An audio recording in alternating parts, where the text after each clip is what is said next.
কত বড় পুরনো একটা বটগাছ, চারিপাশে ভাঙাচোরা ঘরবাড়ি, মস্ত একটা বাঁশবাগান, সব মিলিয়ে পুরো জায়গাটা কেমন একটা ভুতুড়ে ভুতুড়ে মনে হচ্ছে না? এই যে কত পুরনো একটা জলতোলা মেশিন, এই পাইপ দিয়ে কিছুক্ষণ আগেও ঝর্ণার মতো কত সুন্দর জল পড়ছিল, ভিউটা অসাধারণ ছিল। আমি ক্যামেরা করতে করতে মানে আসতে আসতেই বন্ধ হয়ে গেল, পুরোটা দেখাতেই পারলাম না। ভুতুড়ে মনে হলো, এটা কিন্তু ভুতুড়ে না, অনেক পুরনো একটা ডিপটি কল। এই যে তার আরো একটা অংশ।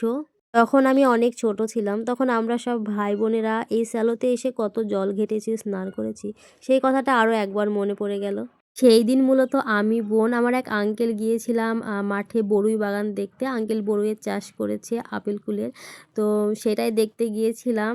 তো সেখানে গিয়ে কি করলাম না করলাম নেক্সট কোনো ভিডিওতে দেখিয়ে দেব। এখন তো শীতকাল, ছোট দিনের বেলা, খুব তাড়াতাড়ি সন্ধ্যাবেলায় অন্ধকার নেমে আসছে।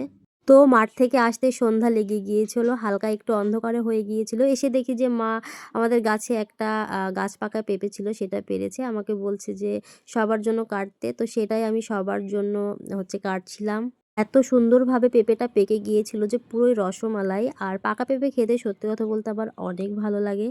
সন্ধ্যা নেমে গিয়েছে মানে আমারও ঘরে ফেরার সময় হয়ে গিয়েছে। যারা আমার রেগুলার ফ্যান ফলোয়ার রয়েছেন তারা সবাই জানেন যে আমি মায়ের বাড়িতে থাকি না। তো দিনের দিন আসি, আবার দিনের দিন চলে যাই। আমি এদিকে পেঁপে কাটছিলাম আর ওইদিকে মা আমার জন্য রান্না করছিল, কারণ আমি চলে যাব। ১ ঘন্টার জন্য মায়ের বাড়িতে বেড়াতে এসে কি করলাম না করলাম সবটাই আপনাদের মাঝে পার্ট পার্ট করে শেয়ার করব। শুধু সময়ের অপেক্ষা। আর আপনারা আমার এই ছোট ছোট মিনি ব্লগগুলোকে এত বেশি ভালোবাসেন। আপনাদের এই ভালোবাসার জন্য আমি নিত্য নতুন ভিডিও তৈরি করার উৎসাহ পাই। এভাবেই ভালোবাসা দিয়ে পাশে থাকবেন সবসময়। আপনাদের ভালোবাসা ছাড়া কিছুই সম্ভব না। সবসময় এটাই বলি আমি। এইদিকে এই তো আপনাদের সাথে কথা বলতে বলতে পেঁপেটা সুন্দরভাবে আমি কেটে নিয়েছি। আর গাছ পাকা পেঁপের যে এত স্বাদ, মুখে দিতেই পুরো রসমালাই, পুরাই মধু রে ভাই, মধু। আমি খাচ্ছিলাম অ্যান্ড সবাইকে দিচ্ছিলাম। আর এই যে আমার বোন, অকম্মার ঢেঁকি, পেঁপেটা তুলতেও পারে না। তুলতে গিয়েই পুরো পেঁপেটাকেই নষ্ট করে দিল একদম। ভাগ্যিস আমি সময় মতো ধরে নিয়েছিলাম, নইলে সবটাই পড়ে যেত। রসমালাই আর কারোর খাওয়া হতো না। সবাই একসঙ্গে কত আনন্দ মজা করছিলাম। আর একটু পরেই আমার আনন্দটা মাটি হয়ে যাবে, কারণ আমাকে আমার নিজ ঘরে ফিরে যেতে হবে। একদমই ভালো লাগে না, অনেক বেশি মন খারাপ হয়। সবাই একসঙ্গে থাকলে অনেক বেশি এনজয় করা হয়।